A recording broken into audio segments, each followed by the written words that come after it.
This video is for the example business case for ICT 401601, IT Policy and Audit. This video is going to cover the risk assessment that you'll be doing on your company.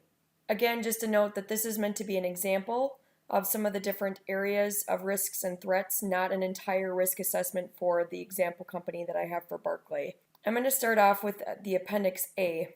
These are risk category reference items that actually I pulled out of the COBIT reading. So you can see that there's 18 different risk category references.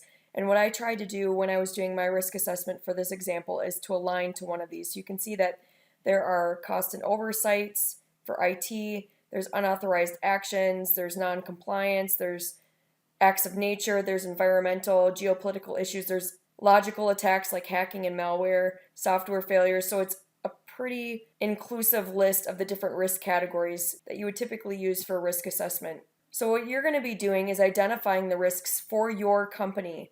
You're going to identify the area or application that it impacts, and you can see like I have financial records or information security, there's hardware, there's software, systems, etc. The risk that's been identified, the threat source, so where does the threat come from? The risk level, meaning is it a low, high, or critical risk to your company, and then the likelihood. How often is it going to happen? Is it low likelihood that it's going to happen? Is it medium? Is it high? So for example, for R3 here, I have the area is information security. The risk identifies passwords. So the threat source is going to come from unauthorized users, so hackers, terminated employees, or insiders that are trying to get into somebody else's information.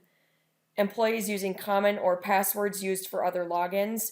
So if you lose your PC or if somebody was able to get into your computer and you use the same password for your computer as all of the other single sign-on and logins that you use for the company. So I did mark this as it is a critical risk item that we need to address, and likelihood is high that this could happen because there's hackers out there all the time that are trying to do this.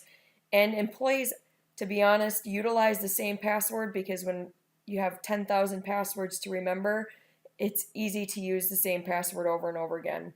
R2 is for financial records. So the risk identifies people not adhering to segregation of duties. So the threat is that business processes and user system access allows the same user to update addresses for customers and handle financial transactions. So why segregation of duties is important. One example is for employees that are able to update somebody's address, and if they can cut a check to that same address.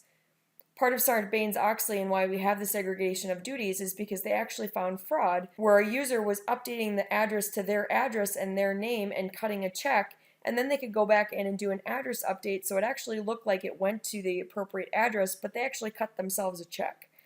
So because of that, Sarbanes-Oxley put in a lot of rules around segregation of duties. And again, the risk level is critical, but the likelihood of this is low for Barclay because Barclay's systems already have this built in, especially for same user access. And when we get into the policy control and audits, where we're actually writing the policies, processes, and controls in the next section, you'll see some of the policies around this that we wrote up were to ensure that somebody is checking the user system access to ensure those that can update addresses cannot also process financial transactions. Another item is applications, so any system applications that we have. The risk is computer viruses, malicious attacks, and cybersecurity. The threat source is unauthorized users, again, either hackers, terminated employees, or insiders, where they can gain access to information on our devices, or unauthorized access by programs, software, worms, moles, holes, Trojan horses, time bombs, etc. Again, we mark this as critical and the likelihood of this high, so we need to make sure that we have policies, processes, and controls around this to ensure that unauthorized users and unauthorized programs and software, etc., cannot get into our applications and access our data. So essentially what you're doing here in this risk assessment for the company that you've chosen is really taking a look based on what you did in the last project interval, looking at the legal and regulatory impacts to the company. What risks does your company have? If you have financial records, there's risks to those. If you have data, there's risks to those. If you have several different applications, websites, hardware, etc., that require passwords, there's risks to that as well. A risk if you're doing in healthcare could be HIPAA violations. You'll be identifying again what the risk is and then the threat source, the risk level. Is it a low risk? Is it a medium risk? Or is it a critical risk? And then the likelihood of that actually happening in your company. Is it low? Is it medium? Or is it high?